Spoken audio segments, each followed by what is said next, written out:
Welcome back to our YouTube channel. So ಏನ್ ಮಾಡ್ತಾ ಇದೀವಿ ಅಮ್ಮ? ಮೊಸರು ಅವಲಕ್ಕಿ ಮಾಡ್ತಾ ಇದೀವಿ. ಇದಕ್ಕೆ ಬೇಕಾಗಿರೋ ಪದಾರ್ಥಗಳು ಅವಲಕ್ಕಿ, ಗಟ್ಟಿ ಅವಲಕ್ಕಿ ತಗೊಂಡಿದ್ದೀನಿ ನಾನು.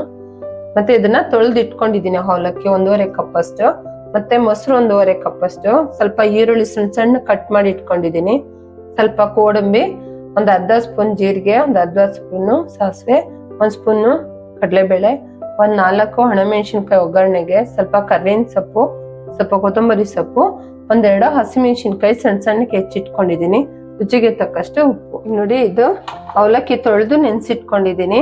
ಇದಕ್ಕೆನೆ ಮೊಸರು ಹಾಕೊಂಡು ಕಲ್ಸಿಟ್ಕೊಳ್ಳೋಣ. ಇವಾಗ ಇದು 1 ಕಪ್ ಹಾಕೊಂಡು ಕಲ್ಸ್ಕೊಳ್ಳೋಣ. ಫಸ್ಟ್ ಎಷ್ಟು 1.5 ಕಪ್. ಇನ್ನೊಂದ್ ಸ್ವಲ್ಪ ಮೊಸರು ಹಾಕಬೇಕು. ಇದೊಂದ್ ಸ್ವಲ್ಪ ಕಲಿಸ್ತಾ ಗಟ್ಟಿ ಆಗುತ್ತಲ್ಲ, ಆಮೇಲೆ ಇನ್ನೊಂದ್ ಸ್ವಲ್ಪ ಹಾಕೊಳ್ಳಿ. ನೋಡಿ, ಇನ್ನೊಂದ್ ಸ್ವಲ್ಪ ಮೊಸರು ಹಾಕೊಂಡು ಕಲ್ಸ್ಕೊಳ್ಳೋಣ. ಮೊಸರು ಹಾಕಿದಷ್ಟು ತುಂಬಾ ಟೇಸ್ಟ್ ಇರುತ್ತೆ. ಇವಾಗ ಇದಕ್ಕೇನೆ ಈರುಳ್ಳಿ ಸಣ್ಣ ಸಣ್ಣಕ್ಕೆ ಹೆಚ್ಕೋಬೇಕು,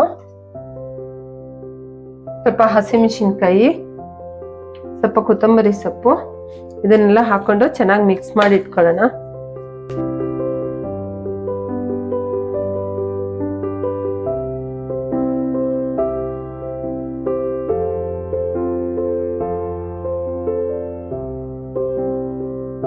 ನೋಡಿ, ಇದಕ್ಕೇನೆ ನಮ್ಗೆ ರುಚಿಗೆ ಎಷ್ಟು ಬೇಕಷ್ಟು ಉಪ್ಪನ್ನು ಹಾಕೊಳ್ಳೋಣ. ಇದನ್ನ ನೀಟಾಗಿ ಮಿಕ್ಸ್ ಮಾಡ್ಕೊಳ್ಳೋಣ.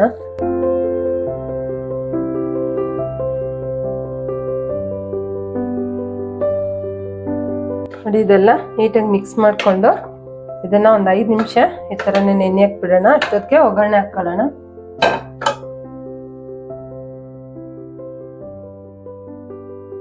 ನೋಡಿ, ಸ್ಟವ್ ಹಚ್ಕೊಂಡು ಒಂದು ಪಾನ್ ಇಟ್ಕೊಳ್ಳೋಣ.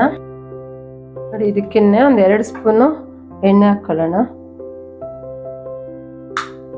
ಎಣ್ಣೆ ಕಾಯ್ದಿದೆ, ಸಾಸಿವೆ ಹಾಕೊಳ್ಳೋಣ, ಮತ್ತೆ ಜೀರಿಗೆ, ಮತ್ತೆ ಗೋಡಂಬಿ, ಈಗ ಕರ್ಬೇವಿನ ಸೊಪ್ಪನ್ನು, ಒಣಮೆಣಸಿನ್ಕಾಯಿ ಹಾಕೊಳ್ಳೋಣ. ಇದನ್ನ ಸ್ವಲ್ಪ ಫ್ರೈ ಮಾಡ್ಕೊಳ್ಳೋಣ. ಲೋ ಫ್ಲೇಮ್ ಇಟ್ಕೊಂಡೇನೆ ಸ್ವಲ್ಪ ಫ್ರೈ ಮಾಡ್ಕೊಳ್ಳೋಣ. ಮತ್ತೆ ಇದಕ್ಕೇನೆ ಕಡಲೆಬೇಳೆ ಹಾಕೊಂಡು ಇದನ್ನೊಂದು ಸ್ವಲ್ಪ ಬ್ರೌನ್ ಕಲರ್ ಆಗೋ ತನಕ ಸ್ವಲ್ಪ ಫ್ರೈ ಮಾಡ್ಕೊಂಡು ಕಡಲೆಬೇಳೆ.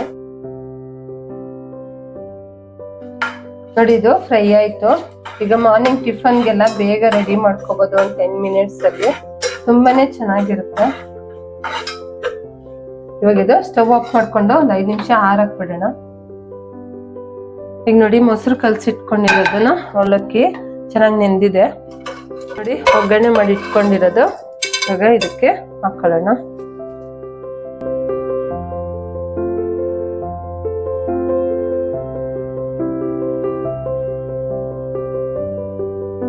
ಈಗ ನೋಡಿ, ಇದು ಒಗ್ಗರಣೆ ಎಲ್ಲ ಹಾಕಿದೀವಲ್ಲ, ಇದನ್ನ ನೀಟಾಗಿ ಎಲ್ಲ ಮಿಕ್ಸ್ ಮಾಡ್ಕೊಳ್ಳೋಣ.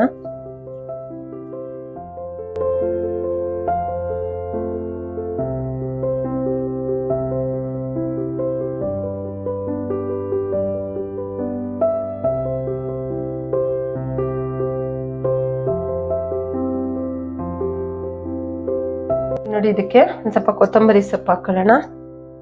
ಮೊಸರು ಅವಲಕ್ಕಿ ರೆಡಿ ಆಯ್ತು. ಇದಕ್ಕೆ ಚಟ್ನಿ ಪುಡಿ ಮಿಕ್ಸ್ ಮಾಡ್ಕೊಂಡು ತಿಂದ್ರೆ ತುಂಬಾ ಚೆನ್ನಾಗಿರುತ್ತೆ.